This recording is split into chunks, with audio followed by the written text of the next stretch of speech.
Hey, friends! Hello, hello.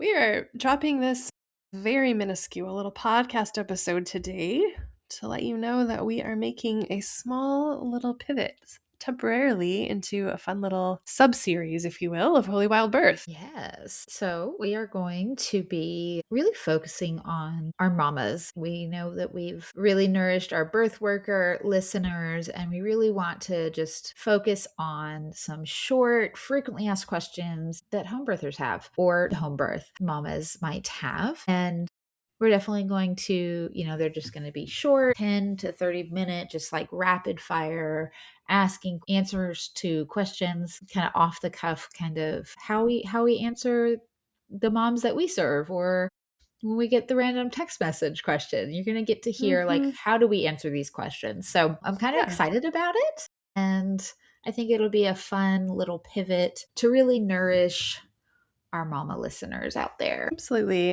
And some of these questions came from y'all too, Mhm. because we have that form you can fill out. So even as we're going through this series, if you think of questions that can be answered in this format, feel free to add them.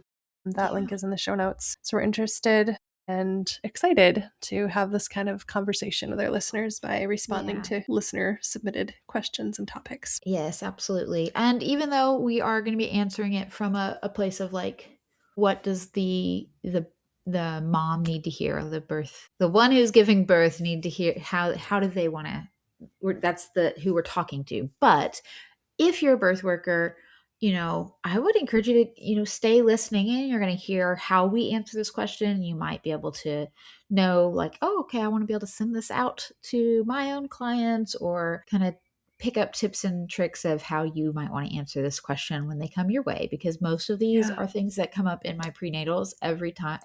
Every time I'm going to have some of these questions within her pregnancy. So yeah, it's still going to be beneficial, I think, for our whole audience, even if this focus is a little bit more for the families. Absolutely. Because it's always interesting to hear how other birth workers approach the same topics and questions and the unique Yes. ways that they have of describing them or using different metaphors or emphasizing certain Yeah. points. So I like hearing other birth workers' answers to these. So hopefully you will too. Yes, exactly. And because who doesn't love a good birth story, we will still be dropping birth stories, probably a little bit more than usual, so that it's just you're getting some rapid fire FAQs and a good old fashioned birth story. And then, of course, we'll include some cup of teas here and there, but the focus will be on those other two. All right. So let's do it. All right, let's do it.